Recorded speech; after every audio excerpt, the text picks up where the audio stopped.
नमस्कार, मैं हूं राकेश कुमार। आप देख रहे हैं माताभिमत। बिहार विशेष भूमि सर्वेक्षण, इसको लेकर हमने कई वीडियो दिए हैं और लगातार हमारे मित्रों का, जो हमारे दर्शक हैं, उनका व्यक्तिगत प्रश्न आता है। कुछ उत्तराधिकार को लेकर, वंशावली को लेकर तमाम तरह की बातें आ रही हैं जो इससे जुड़ा हुआ है, जिसकी जो समस्या है उससे जुड़ा हुआ है। तो इस पर मेरा ये मानना है, और शायद आप भी इस बात को अप्रिशिएट करेंगे, कि एक एक प्रश्न का जवाब से बेहतर है कि उस विषय को उठाकर उसमें जितनी भी बातें हो सकती हैं, जो क्वेश्चन आ सकते हैं, जिस तरह की समस्याएं आ सकती हैं, उसको बताया जाए और उस पर हम लोग विचार विमर्श करें। तो मुझे लगता है कि आज हम लोग बात करें उत्तराधिकारी पर, कि उत्तराधिकार कैसे होगा, और इसको बड़ी संजीदगी से और बड़े आराम से इन चीज़ों को समझिए, क्योंकि ये चीज़ आपको इस बात को पूरी तरह स्पष्ट कर देगा कि उत्तराधिकार कैसे मिलेगा और किन स्थितियों में उत्तराधिकार आपका है, किन स्थितियों में नहीं है। तो आज का विषय उत्तराधिकार होगा। देखिए, है क्या कि हम इसमें आपको वो परिस्थिति बताएंगे कि जो परिस्थिति हो सकती है उसका निराकरण क्या है वो बताएंगे, और किस आधार पर है वो निराकरण वो भी बताएंगे। मतलब कुछ चीज़ें हैं जो नियमावली में पहले से उत्तराधिकार के नियमावली में है, या हिंदू उत्तराधिकार अधिनियम 1956 या 2005 में जो संशोधन हुआ था उसके बाद जो तय हुआ है। तो ये सारी चीज़ों को मैं बताऊँगा। तो शुरू करते हैं कि मरूसी मतलब पैतृक संपत्ति में बेटी का हिस्सा नहीं देने पर उत्पन्न विवाद की स्थिति में क्या होगा। चूँकि कई मित्रों ने पूछा कि बेटी का उसमें देना जरूरी है क्या, नहीं दें तो क्या होगा, ये तमाम बात। तो इसको पूरी तरह समझ लीजिए। माननीय उच्चतम सुप्रीम कोर्ट द्वारा, उच्चतम न्यायालय द्वारा पैतृक संपत्ति में बेटी को बराबर का हिस्सेदार माना गया है। यदि खाता निर्माण के समय विवाद हो तो अविवाहित वंशावली के आधार पर मूल रैयतों के सभी वंशजों का खाता खुलेगा। मेरी बात स्पष्ट हो गई होगी। ये उच्चतम न्यायालय का बाज़ाब्ता निर्णय है कि अगर पैतृक संपत्ति है तो उसमें बेटी का भी बराबर का हिस्सा होगा। यदि खाता निर्माण के समय विवाद हो, माने खाता निर्माण जब आप कर रहे हैं, खाता बनवा रहे हैं, उस समय किसी तरह का बवेला हो, मतलब सर्वे में बवेला हो, जब आप नाम चढ़वा रहे हैं, तो उस स्थिति में क्या करना होगा कि अविवाहित वंशावली के आधार पर मूल रैयतों के सभी वंशजों का खाता खुलेगा। अविवाहित मतलब जो बहन बेटी, जो अगर मान लीजिए कि बहन है उसको भी मिलना है, तो अब आप मानते हैं कि उसकी शादी हो गई इसलिए है, तो ऐसा नहीं है। उसको अविवाहित की स्थिति में, जब आप 2 भाई थे, 3 बहन थे या 1 बहन थी, उस समय जब अविवाहित थी तब घर में तो थी, तो उस आधार पर उसका भी नाम, उनका भी नाम दर्ज होगा और उनके नाम पर भी खाता खुलेगा। और इसका आधार वही है कि उच्चतम न्यायालय ने जो आदेश दिया था उसमें हिंदू उत्तराधिकार अधिनियम 1956 में वर्ष 2005 में जो संशोधन किया गया, और उसी दिन से यह अधिनियम लागू हो गया था। इसीलिए बेटी बहन वाली बात मुझे लगता है कि आप समझ गए होंगे। दूसरी स्थिति कि बुआ बहन के संतान द्वारा पैतृक संपत्ति पर दावा करने की स्थिति में, बुआ मतलब पिताजी की बहन और हमारी बहन, इनके बच्चों ने अगर संपत्ति में दावा कर दिया तब क्या होगा, ये बात समझने वाली है। क्योंकि वंशावली में बुआ भी आती हैं, बहन भी आती हैं। अब उस स्थिति में अगर उनके कोई विवाद नहीं है तब तो कोई बात नहीं है, लेकिन अगर कोई विवाद होता है और उनके वंशज, उनके बच्चे भी उसमें अपना हक मांगते हैं, तब क्या होगा। उस स्थिति में ये जो सुप्रीम कोर्ट है उनके द्वारा ये कहा गया कि पैतृक संपत्ति में बेटी को बराबर का हिस्सेदार माना गया है। यदि खाता निर्माण के समय विवाद हो तो अविवाहित वंशावली के आधार पर मूल रैयतों के सभी वंशजों का खाता खुलेगा। मतलब कि अविवाहित, जो पहले हम बताएं, अविवाहित की स्थिति में बुआ भी रही होंगी घर में, बहन भी हैं, तो उनका खाता खुल गया और अब उसके बाद उनके वंशज जो हैं उस जो खाता खुलेगा उसके हिस्सेदार होंगे, मतलब उनको भी मिलेगा। इसका मतलब यही हुआ स्पष्ट। और यह भी वही है जो हमने बताया, जो अधिनियम है उत्तराधिकार, हिंदू उत्तराधिकार अधिनियम, उसके तहत ये सुप्रीम कोर्ट का निर्णय था। एक दूसरी स्थिति बन सकती है कि किसी व्यक्ति की 2 शादियां हैं, 2 पत्नी हैं और उसके बाद उनके संतानों के बीच में अगर विवाद होता है तब क्या होगा। इसमें स्पष्ट कहा गया है कि अगर किसी व्यक्ति के वैध या अवैध पत्नियों के संतान वैध होते हैं, मतलब उसने अगर शादी कर ली, एक शादी की वैध शादी है, दूसरी कर ली वो अवैध मानी जाएगी हिंदू एक्ट के तहत, लेकिन उनके जो बच्चे होंगे दोनों के ही वो वैध माने जाएंगे और उस आधार पर उनके संतानों के बीच में भी बंटवारा होगा कि दोनों ही पत्नी के जो बच्चे हैं उनके बीच संपत्ति का बंटवारा होगा। और यह हिंदू उत्तराधिकार अधिनियम 1956 की धारा 5, 6 और 7 में वर्णित है। उसी तरह एक स्थिति बन सकती है कि संयुक्त परिवार में व्यक्ति विशेष के नाम खरीदी गई संपत्ति पर विवाद की स्थिति में, मतलब कि संयुक्त परिवार है और उसमें किसी एक व्यक्ति के नाम से कोई संपत्ति खरीद ली गई, अब उस पर विवाद है, सारे लोग अपना हक मांग रहे हैं, तब क्या होगा। उस स्थिति में स्पष्ट कहा गया है कि संयुक्त परिवार में किसी व्यक्ति विशेष के नाम से खरीदी गई संपत्ति पर अगर दखल कब्जा व्यक्ति विशेष या उसके वंशज का हो तो उसके नाम से खाता खुलेगा। परंतु यदि पारिवारिक बंटवारनामा में वह भूमि क्रेता के वंशजों एवं क्रेता को छोड़कर परिवार के अन्य सदस्य के हिस्से में खाता उसके नाम से खुलेगा।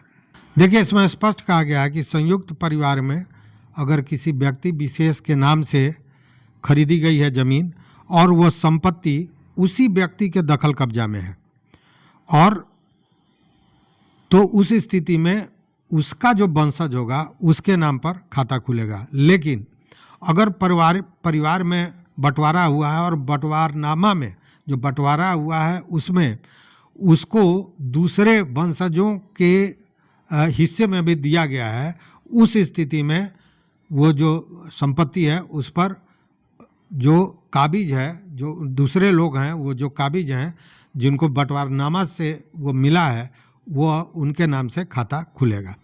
तो और ये सारी चीज़ें जो है वो जो हिंदू उत्तराधिकार अधिनियम है उसके तहत आती है। एक और स्थिति बनती है कि संयुक्त परिवार के संपत्ति को बिना बंटवारे के व्यक्ति विशेष द्वारा बिक्री करने की स्थिति में। ये बहुत जगह है और घर घर में है लगभग कि अभी बंटवारा नहीं हुआ, हम 2 भाई हैं, हमारा बंटवारा नहीं हुआ, लेकिन उसी बीच हमने कुछ ज़मीन को बेच दिया। अब उस स्थिति में क्या होगा।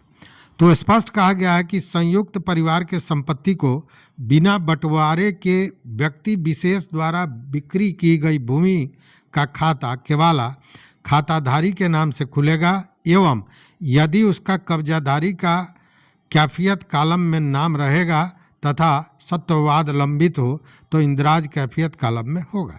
तो इसमें स्पष्ट कर रहा है कि उस जमीन में अगर संयुक्त परिवार की संपत्ति है और बिना बंटवारे के किसी व्यक्ति विशेष द्वारा उसको बेच दिया गया है, तो उस भूमि का जो बेचा गया उस भूमि का खाता केवला खाताधारी के नाम से खुलेगा, मतलब जिसने खरीदा है उसके नाम से खुलेगा, क्योंकि क्रेता का उसमें कोई गलती नहीं है, उसके नाम से खुलेगा।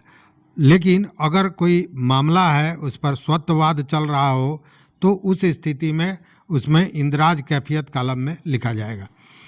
तो अगर मामला कोर्ट में है तो ये स्थिति है। एक स्थिति और बनता है और वो स्थिति है कि नाबालिग व्यक्ति द्वारा संपत्ति बेच दी गई हो अगर, तो उस स्थिति में उस संपत्ति का क्या होगा।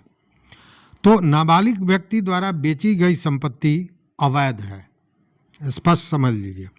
परंतु सिविल न्याय द्वारा उस दस्तावेज को नाबालिग द्वारा बेचा गया है यह तथ्य स्थापित होना चाहिए। अगर किसी नाबालिग ने बेच दिया, उस मामले को लेकर आप कोर्ट गए हैं और कोर्ट ने यह कह दिया कि हाँ साहब ये नाबालिग लड़का था, उस स्थिति में वह संपत्ति अवैध होगी। मतलब जो खरीदने वाला है उसका नहीं होगा, क्योंकि बेच ही नहीं सकता है वो बच्चा। और ये आया कहाँ से है?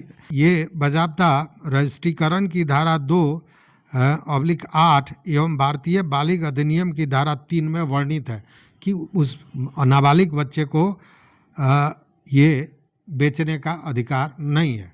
एक और स्थिति है, और वह स्थिति कि जाली वसीयतनामा कागजात बनाकर अपने ही परिवार के संपत्ति पर दावा करने की स्थिति में क्या होगा। ऐसे भी कई मामले आए हैं कि जाली वसीयतनामा बना दिया जाता है, या कोई ऐसा कागजात बनवा लिया जाता है, अंगूठा लगवा लिया जाता है, या आपने, अरे साहब आपने तो ये सुना हो, मैं ऐसी घटना जानता हूँ कि व्यक्ति जब मर गया तो मरने के बाद उसका छाप ले लिया गया कागज़ पर।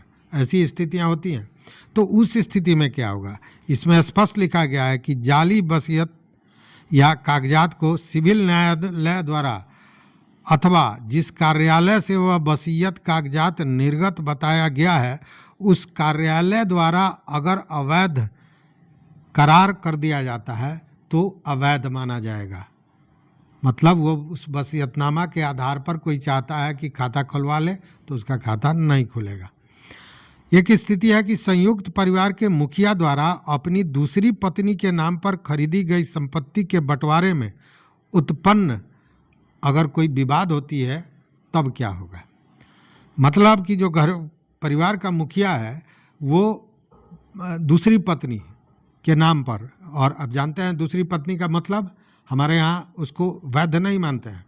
तो जब दूसरी पत्नी के नाम पर वो खरीद लिया और जब बंटवारा होगा तो उस संपत्ति का क्या होगा जो उसने दूसरे पत्नी के नाम पर खरीदा है।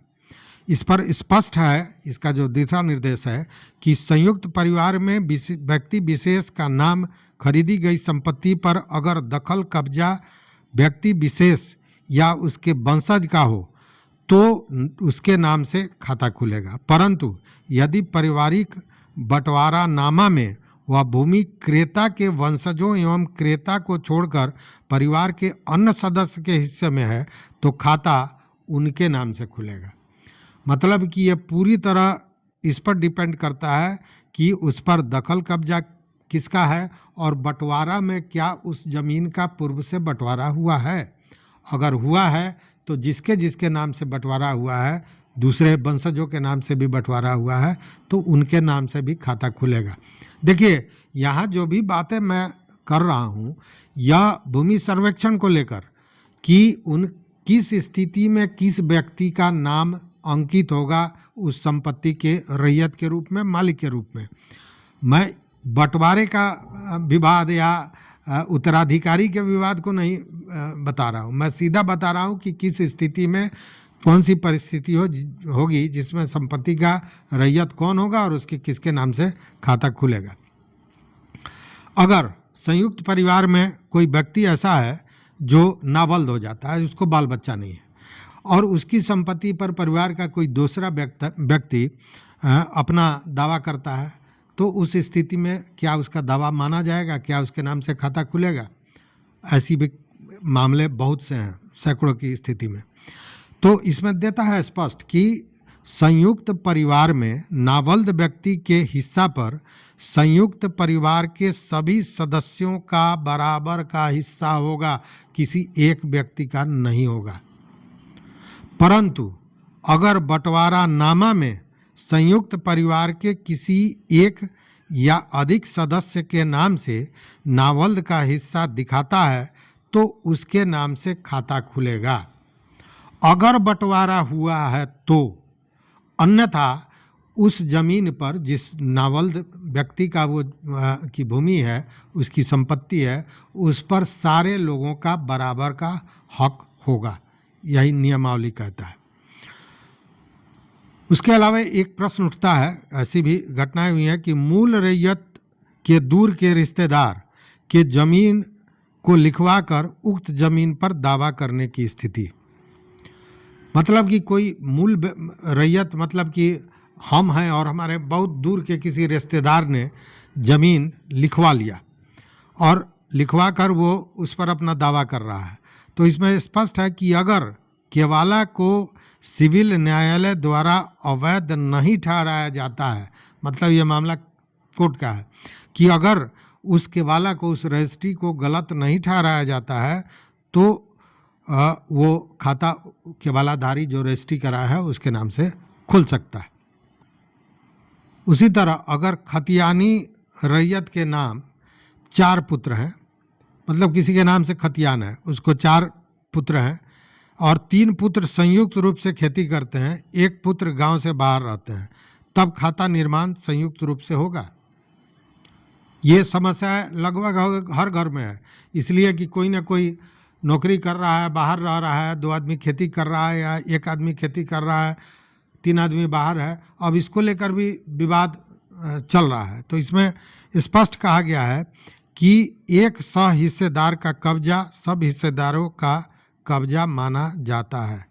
एक व्यक्ति भी उस परिवार का उस संपत्ति पर बरकरार है, काबिज है, तो उसको पूरे परिवार का सारे हिस्सेदार हैं, उन सारे हिस्सेदार को माना जाता है कि वह काबिज है। उस स्थिति में खाता उनके नाम से खुल सकता है। देखिए, एक मामला है कि मान लीजिए कि दादाजी के नाम पर ज़मीन है और पोता ने उस नाम को, चूँकि वो वंशज है, तो अपने नाम से दाखिल खारिज करा लिया और जब दाखिल खारिज हो जाता है तो उसने, पोता ने उस पूरी संपत्ति को अपनी पत्नी के नाम दे दिया।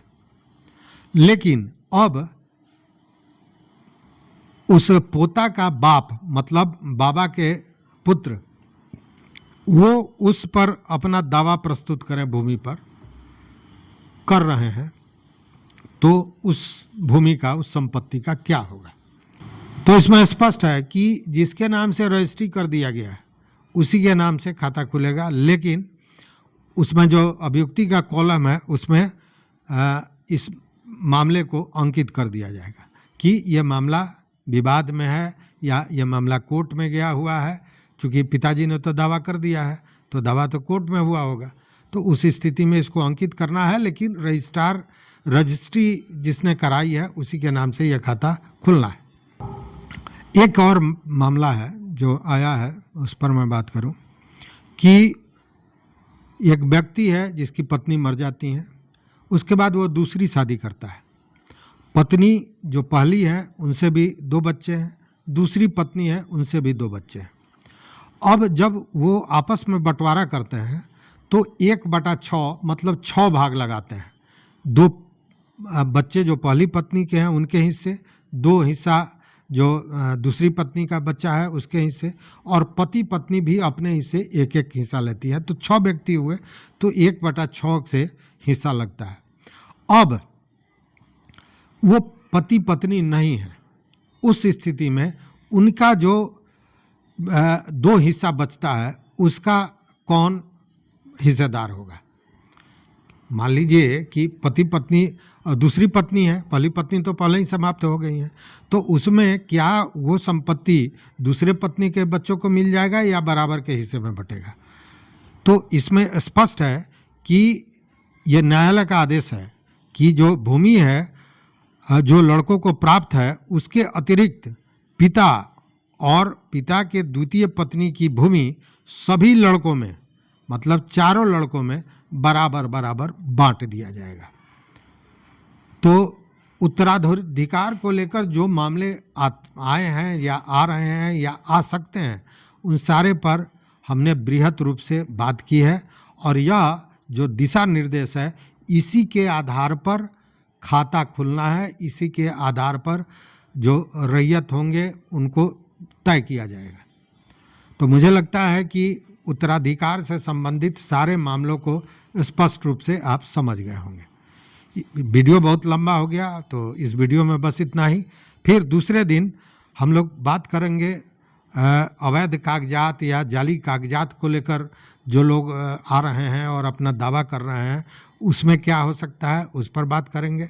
फिर आगे जैसा आप लोगों ने कहा था बकास ज़मीन पर आदि वगैरह पर कई मामले हैं, अभी लगातार चलेगा, लेकिन पूरी बृहत जानकारी किन परिस्थितियों में क्या हो सकता है इसको लेकर मैं अब शुरू किया हूँ। आज इसको लेकर हमने उत्तराधिकार से संबंधित सारे सांगोपांग जो वही बातें बताई हैं जो स्थितियां बन सकती हैं और जो जिन स्थितियों पर क्या मार्गदर्शन है और किस उसी मार्गदर्शन के आधार पर खाता खुलना है। तो मुझे लगता है कि आप निश्चित रूप से इस मामले को समझ गए होंगे, संतुष्ट होंगे। तो अगर संतुष्ट हैं तो लाइक कीजिए और दोस्तों के साथ शेयर कीजिए, सब्सक्राइब कर लीजिए अगर अभी तक आपने चैनल को सब्सक्राइब नहीं किया है, और देखते रहिए मत अभिमत। इस वीडियो में बस इतना ही। बहुत बहुत धन्यवाद, बहुत बहुत धन्यवाद।